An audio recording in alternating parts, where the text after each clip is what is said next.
¿Pa' qué me invitan? El análisis internacional de Ina Afino-Génova.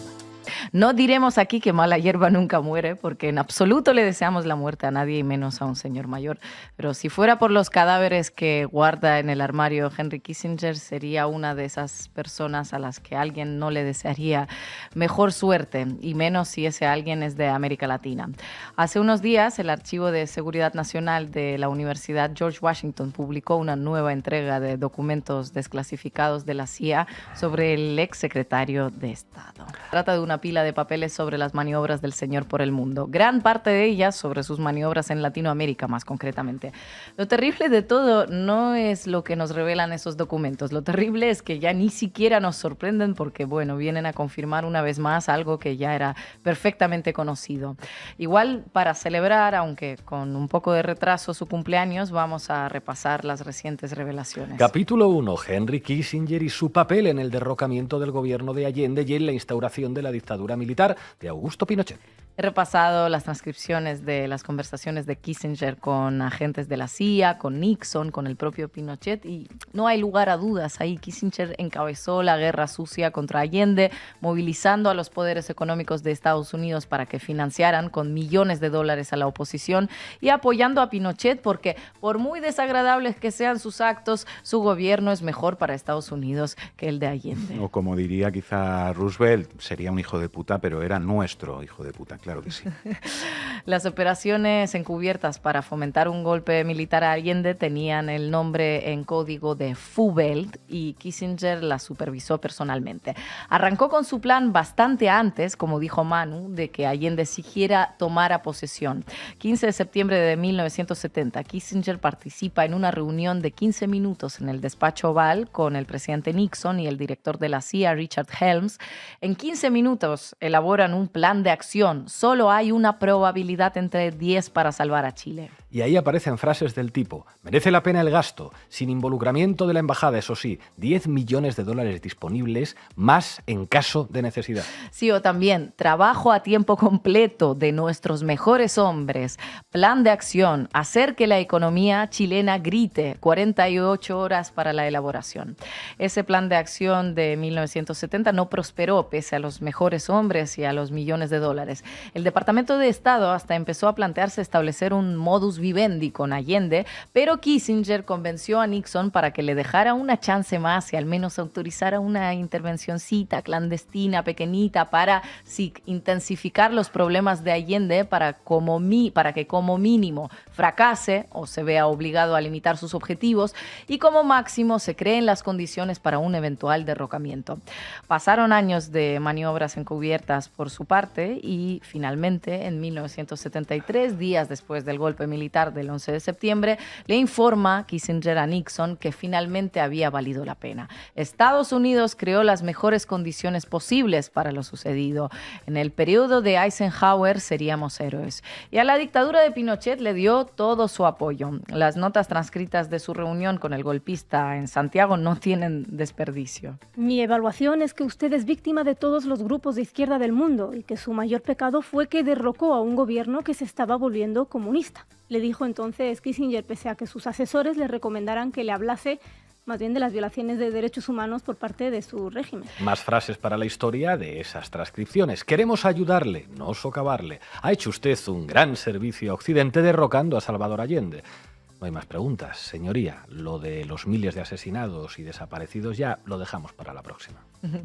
De todo esto tenemos pruebas reales hoy, pero hace más de 50 años se hablaba poco o nada, salvo escasas excepciones. Una de esas excepciones, otra vez, excepciones periodísticas, fue Seymour Hersh, precisamente, que en septiembre de 1974 publicó en New York Times toda una serie de artículos apuntando a Kissinger como uno de los principales artífices del golpe militar en Chile. Pues como el buen vino, los trabajos de Hersh, ¿no?, que van mejorando con el tiempo. ¿Tenía más de una fuente Hersh en aquel entonces? Pues creo que varias, pero todas anónimas.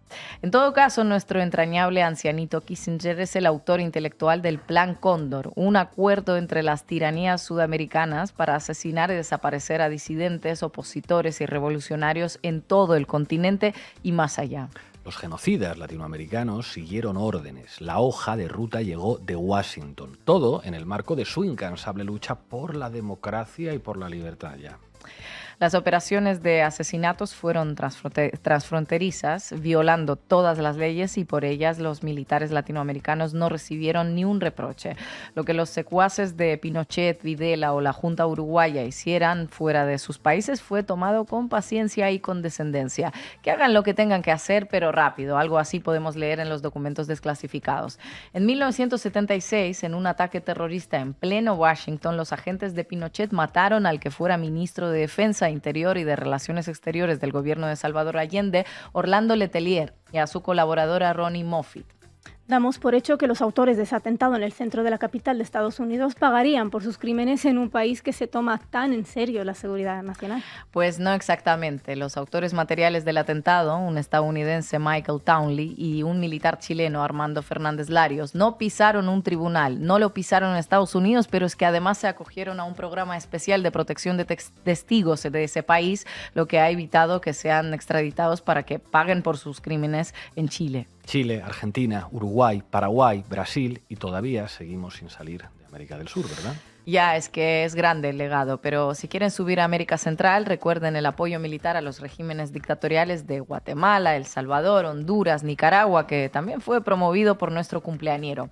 Y como en toda historia de injerencias de Estados Unidos, no puede faltar Cuba. Según documentos de la época, el señor quería, sorprendentemente para todos, normalizar las relaciones con la isla, pero cuando Fidel Castro envió tropas a Angola para apoyar la lucha anticolonial en 1975, Kissinger cambió de opinión y aconsejó al presidente Henry Ford prepararse para deshacerse de los cubanos y darles una paliza en caso de que se muevan hacia Namibia o Rodesia. Así, entre palizas a cubanos, chilenos, argentinos, uruguayos, golpes militares, atentados autorizados y palmaditas en la espalda genocidas, pasó la larga vida del gran estadista y creador de la Realpolitik.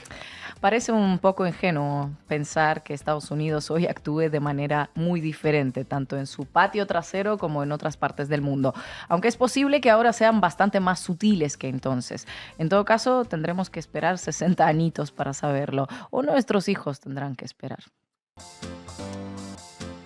¿Qué tal, Mario? Gracias por estar aquí. Estábamos recién repasando con Mario algunos titulares de prensa española sobre Kissinger, gran estadista, pragmático, con sus claroscuros, por supuesto. ¿Y la prensa chilena cómo trata a este personaje? Pues mira, yo la leo todos los días y no recuerdo que hayan escrito nada. Leo el Mercurio todos los días. No recuerdo ningún artículo en estos días sobre Kissinger, puede ser que yo no lo haya visto, pero no ha habido ningún análisis sobre el papel de Kissinger en lo que tiene que ver con el Chile de aquel momento, ¿no? Al menos evidentemente en la gran prensa, en la prensa más leída en Chile. Jamás el Mercurio ha hecho autocrítica. El periódico Globo de Brasil pidió perdón hace más de 10 años por el papel que jugó en el golpe de Estado del año 64. El Mercurio jamás ha tenido ni una palabra autocrítica sobre el papel siniestro que jugaron al servicio del golpismo en Chile, ¿no? Y no parece, por lo que uno lee estos días, que lo vaya a tener de ahora al mes de septiembre. Su dueño de aquel momento estaba en Barcelona. Agustín Edwards, la tarde del 11 de septiembre del año 73. Fue a cenar con unos ejecutivos de la compañía Pepsi-Cola en el restaurante Véneto de Barcelona, que creo que aún existe, y por teléfono se iba levantando de la mesa y por teléfono se informaba de lo que pasaba en Chile, y aquella noche brindó con champán con sus invitados en Barcelona. Y en una de las pocas entrevistas que dio a su propio periódico, evidentemente, dijo que Pinochet le había salvado la vida.